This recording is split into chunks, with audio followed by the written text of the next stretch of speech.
जुटाने की चिंता में वीर अपने कमरे में चहलकदमी कर रहा था। तभी उसके दिमाग में आइडिया आता है, खुराना अंकल। खुराना का नाम लेते ही खुराना का होलोग्राम फिर उसके मोबाइल में अचानक से अपीयर होता है, जिसे देखकर हर बार की तरह वीर डर जाता है। हाँ पुत्र, तूने मुझे बुलाया? खुराना बोलता है। अंकल, आप अलादीन के जिन हो क्या कि मैं आपका नाम लेता हूँ और आप अपीयर हो जाते हो? वीर जेन्युइनली ये जानना चाहता है। खुराना हंसता है। अरे बेटा, मैंने तुम्हारे मोबाइल पर वॉइस कमांड इंस्टॉल कर दिया था ताकि किसी भी मुसीबत में तुम मुझको बुलाओ तो मैं जल्द से तुम्हारी मदद के लिए आ सकूं। ये सुनकर वीर उनसे पूछना चाहता है कि आपको इसके अलावा कोई और काम धंधा है कि नहीं, पर पैसा न मिलने के डर से वो नहीं पूछता, चुप रह जाता है। बोल पुत्र, क्या हेल्प चाहिए तुझे? खुराना पूछता है। हेल्प तो चाहिए अंकल। वीर बोल ही रहा था कि खुराना बोलता है, तो फिर आ जाओ मेरी लैब भी घुमा दूंगा और बातें भी कर लेंगे। मैंने तुम्हारे मोबाइल पर लोकेशन भेजा है, देखो। Okay, see you soon. ये बोलकर खुराना फोन काट देता है। इतनी तेजी में ये सब होता है कि वीर प्लेजेंटली सरप्राइज रह जाता है। वो सोचता है कि खुराना इतना बड़ा साइंटिस्ट है तो 3 करोड़ तो होने ही चाहिए उसके पास। वीर खुराना के दिए हुए पते पर पहुंच जाता है और चारों तरफ देखता है। वो किसी बड़े ऊंचे कांच वाली बिल्डिंग की कल्पना लिए चारों तरफ देख रहा है। आखिर इतने बड़े साइंटिस्ट हैं खुराना अंकल, तो उनका ऑफिस भी तो शानदार ही होगा। पर वहां तो बस एक टूटा फूटा मकान दिख रहा था। वीर कंफ्यूज था कि तभी उस टूटे फूटे मकान से खुराना भागता हुआ बाहर आता है। अरे पुत्र, तू आ गया? Welcome welcome welcome in my lab. Khurana की बात सुनकर वीर के मन में बस एक ही ख्याल आता है, खोदा पहाड़ निकला चूहा। खुराना उसका हाथ पकड़ के लगभग घसीटते हुए अंदर ले जाता है। अंदर आने के बाद का नजारा देखकर वीर को लगता है, भैया गई भैंस पानी में। कबाड़ी की दुकान भी उस घर से ज्यादा अच्छी थी। अब वीर अपनी भावनाओं पर काबू नहीं रख पाया और अपना सवाल दाग ही देता है। अंकल, आप तो कह रहे थे कि आप बड़े साइंटिस्ट हैं। इस पर खुराना हड़बड़ाता है। हाँ, क्यों किसी ने कुछ और बोला है क्या? वीर सरकास्टिक होकर कहता है, नहीं, वो इतना बड़ा ऑफिस देखकर लग रहा है। वीर बोल ही रहा होता है कि खुराना पास लगे एक बटन को दबा देता है, जिससे पूरा का पूरा फ्लोर हरकत में आ जाता है और किसी लिफ्ट की तरह नीचे जाने लगता है। वीर लगभग लड़खड़ाते हुए गिरने वाला होता है, पर खुराना उसे सहारा देता है। ये क्या है अंकल? हाँ? वीर घबरा कर कहता है, पर उसके जवाब में खुराना बस मुस्कुराता है। वीर ऐसी सिचुएशन में उसे मुस्कुराते हुए देखकर गालियां देना चाहता है, पर बाद में पैसे ना मिलने के डर से वो चुप ही रह जाता है। अब वो लिफ्ट रुकती है और एक दरवाजा खुलता है। एक तेज सफेद रोशनी से वीर की आंखें चुंधिया जाती हैं और वो अपनी आंखें मींचने लगता है। उन मींची हुई आंखों से वो जो देखता है तो बस उन्हें देखता ही रह जाता है। एक बड़ी विशाल लैब, जहां हर जगह हाईटेक मशीन्स लगी हुई हैं, बड़ी बड़ी स्क्रीन्स लगी हुई हैं, जिसमें अलग अलग डेटाज और वीडियोस चल रहे हैं। बड़े बड़े ट्यूब्स में से फ्यूम्स निकल रही हैं और रोबोटिक हैंड्स अपने काम में लगे हुए हैं। ये खुराना की लैब से ज्यादा आयरन मैन का वर्कशॉप लग रही थी। वीर को लगता है जैसे वो अपने सपनों की दुनिया में पहुंच गया है। वाह अंकल, ये तो तहलका है। वीर के मुंह से निकले हुए शब्दों को सुनकर खुराना ऐसे खुश होता है जैसे अपनी खूबसूरती की तारीफ सुनकर कोई लड़की खुश होती है। मेरी लैब है, मेरा। खुराना अपनी तारीफ करते हुए कहता है और अपनी मशीन्स को ऐसे देखने लगता है जैसे मशीन्स ना होकर उसके पालतू जानवर हों। बोल पुत्र, तुझे क्या हेल्प चाहिए? तू जो बोलेगा मैं दूंगा, आखिर तू मेरा यार का पुत्र है। खुराना बड़े प्यार से वीर को पूछता है। वीर भी इतनी फ्रीडम पाके धड़ल्ले से बोल देता है, अंकल 3 करोड़ रुपए चाहिए। ये सुनते ही खुराना अपनी ही मशीन्स पर फिसलते हुए नीचे गिरते गिरते बचता है और खुद को संभालते हुए हैरानी से पूछता है, 3 करोड़? हाँ अंकल, आप तो दे ही सकते हो, वीर पूछता है। खुराना अब खुद को स्ट्रेट करते हुए सीरियस होकर वीर को समझाता है। देख पुत्र, ये सब जो तू देख रहा है ना, ये मेरा पर्सनल नहीं है, ये सब सरकार ने दिया है। उसके बाद वो रुआंसा होकर कहता है, 3 करोड़ तो मैंने अपनी पूरी लाइफ में नहीं देखे हैं, तो तुझे कैसे दे दूं?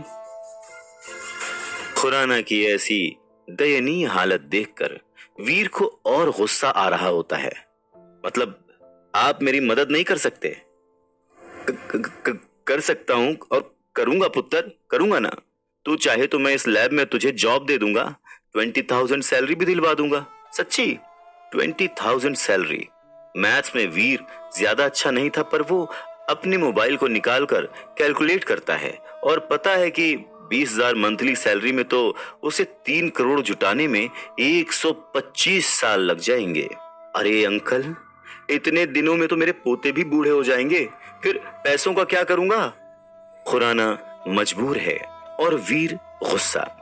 वीर वहां से जाने ही वाला होता है कि उसकी नजर एक लाल रंग के टेलीफोन बूथ पर पड़ती है जो लकड़ी का लग रहा था।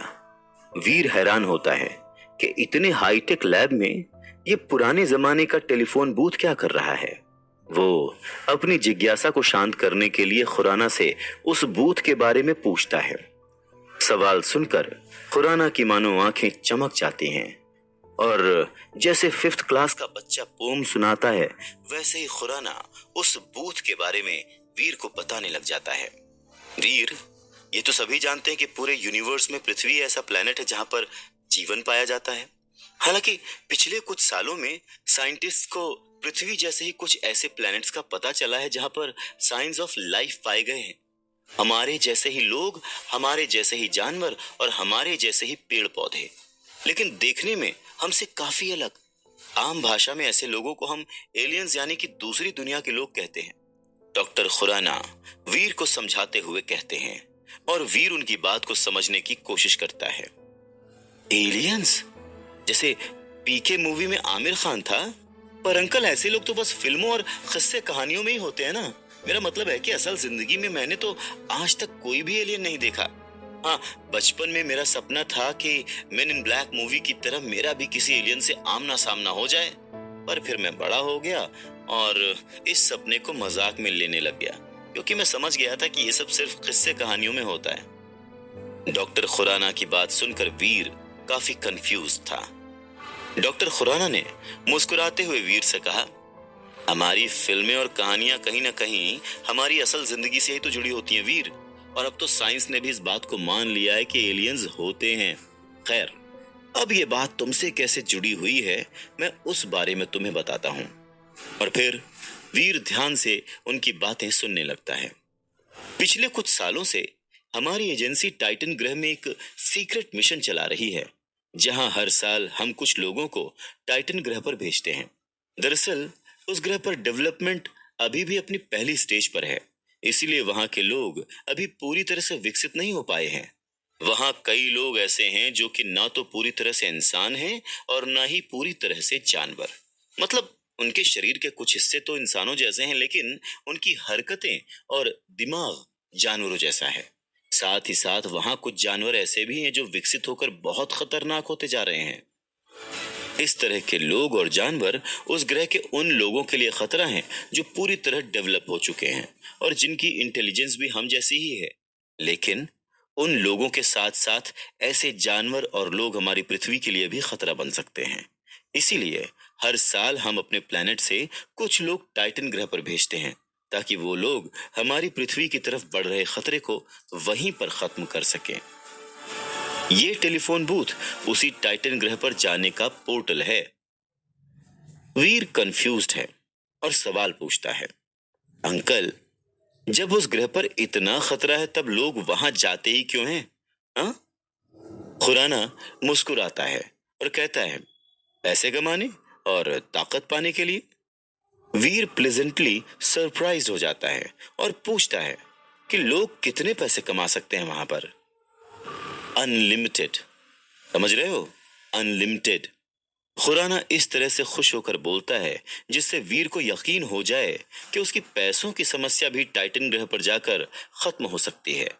वीर सोचने लगता है। वीर को देखकर खुराना को भी एहसास होता है कि वीर टाइटन के बारे में सोच रहा है। खुराना तुरंत ही वीर के सपनों पर पानी फेरते हुए कहता है, नहीं नहीं, पर तुम वहां नहीं जा सकते, इसलिए सोचो भी मत। वीर हैरान हो जाता है। अरे भाई, तुम मेरे जिगरी दोस्त के इकलौते बेटे हो, यानी मेरे भी बेटे जैसे ही हुए। मैं तुम्हारी जान खतरे में नहीं डाल सकता। तुम घर जाओ और कोई और रास्ता ढूंढो पैसे जुटाने का। ये कहते हुए खुराना वीर को उसकी लैब से बाहर जाने को कह देते हैं। हालांकि वीर घर की ओर निकल जाता है, पर खुराना की बात उसके दिमाग में किसी साइंस फिक्शन फिल्म की तरह घूम रही थी। पर साथ में अफसोस भी है कि वो परिवार के लिए पैसे नहीं जुटा पाया। वीर जैसे ही घर पहुंचता है तो देखता है कि उसके लफंटर दोस्तों की टोली बाहर ही उसका इंतजार कर रही है। वीर समझ जाता है कि वो लोग कल वाली बात पर उससे सवाल पूछेंगे और वो एम्बैरेस होगा। इसीलिए जैसे ही वो दोस्तों से मिलता है, खुद ही सारी कहानी सुनाना शुरू कर देता है कि कैसे उसके फादर ने उसके डूबते हुए फैमिली बिजनेस को संभाला और उसकी बुआ और चाचा की शादियां करवाईं, उन्हें घर दिलवाया, उनकी वजह से स्टार ग्रुप से पंगा भी लिया, जिसकी वजह से उनकी जान चली गई।